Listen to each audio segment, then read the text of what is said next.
It's been said that the BBC has too many letters. It's fair to say, though, that over its almost 100-year history, the British Broadcasting Corporation has done some incredible things, and we are going to look at some of those today, as we look back at part 1 of the history of the BBC.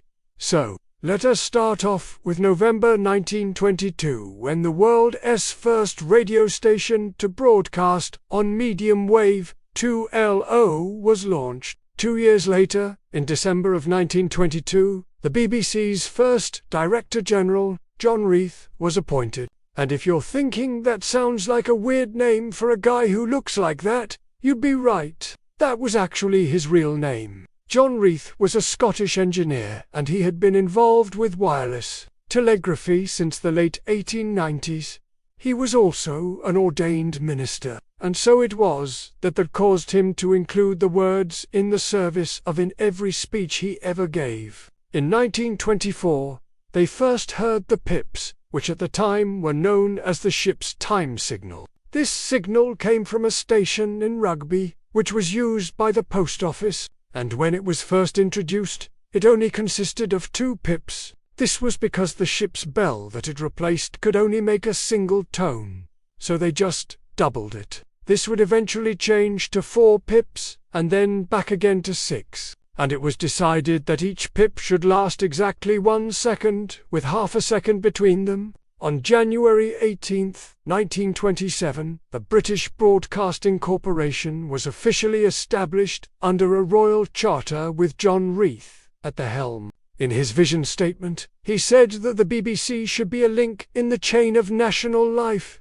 uniting the people throughout the country, promoting goodwill and better understanding among them, and establishing for them a national service of information, education, and entertainment. A tall order, but not a bad start. November 1929 saw John Logie test the world's first television system from a makeshift studio in his own house. He would go on to present this demonstration at the BBC's headquarters at that time, which was in the Savoy Hotel. Despite all of this early pioneering work with television, there was still no dedicated television department within the BBC.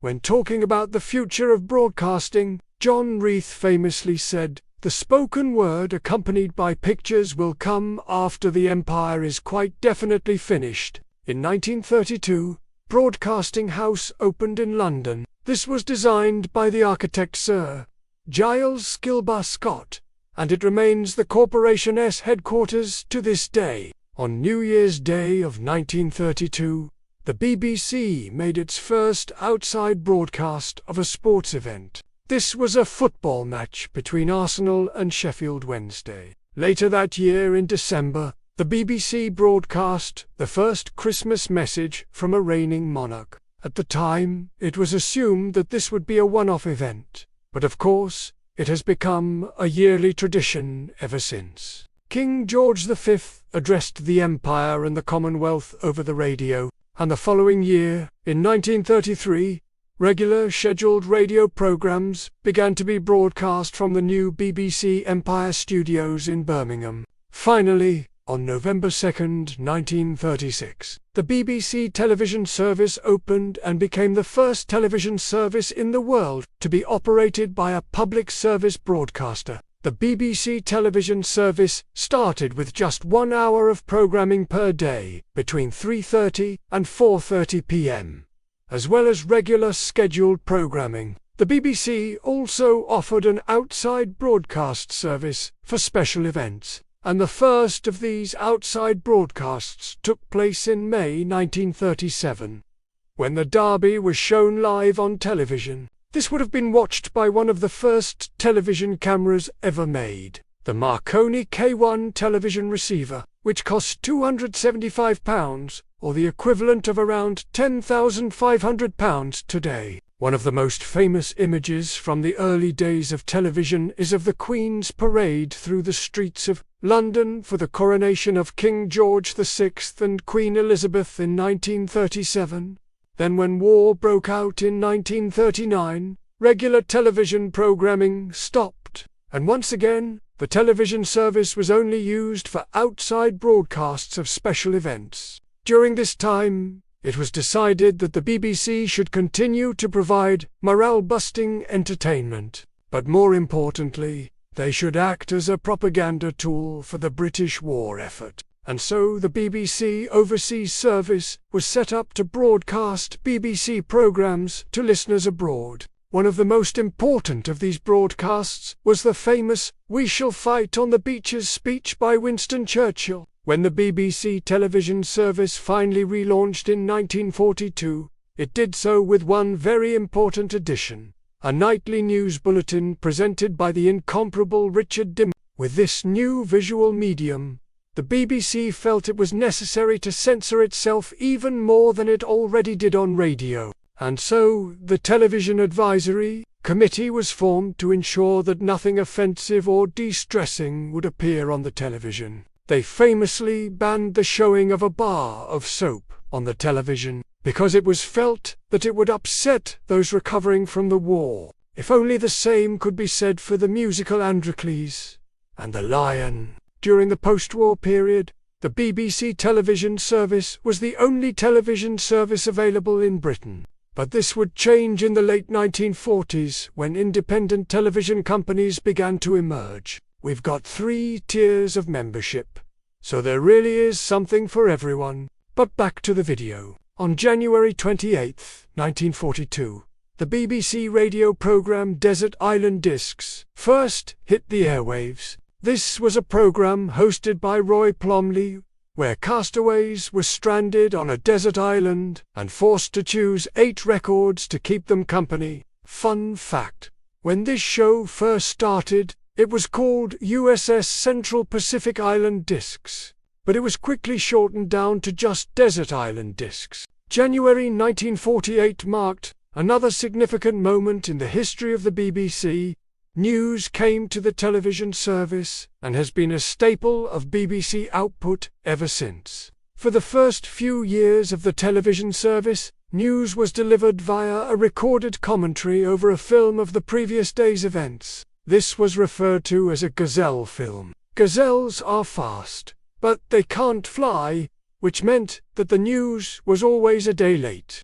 With the introduction of a daily news bulletin, this would no longer be the case. That same year, London hosted the first televised Olympic Games. The BBC covered the event through the use of outside broadcasts, and this coverage included the first ever television commentary. Commentators at the time were told to dress smartly for the occasion, but to also wear dark clothing so that they would blend into the shadows. May 1950 saw the launch of BBC Radio's most popular drama series of all time, The Archers, created by the BBC's Head of Talks, a department that specialised in creating non-fictional radio plays. The Archers is an agricultural drama serial set in the fictional village of Ambridge in the English Shires. June 1953 was a momentous year for the BBC.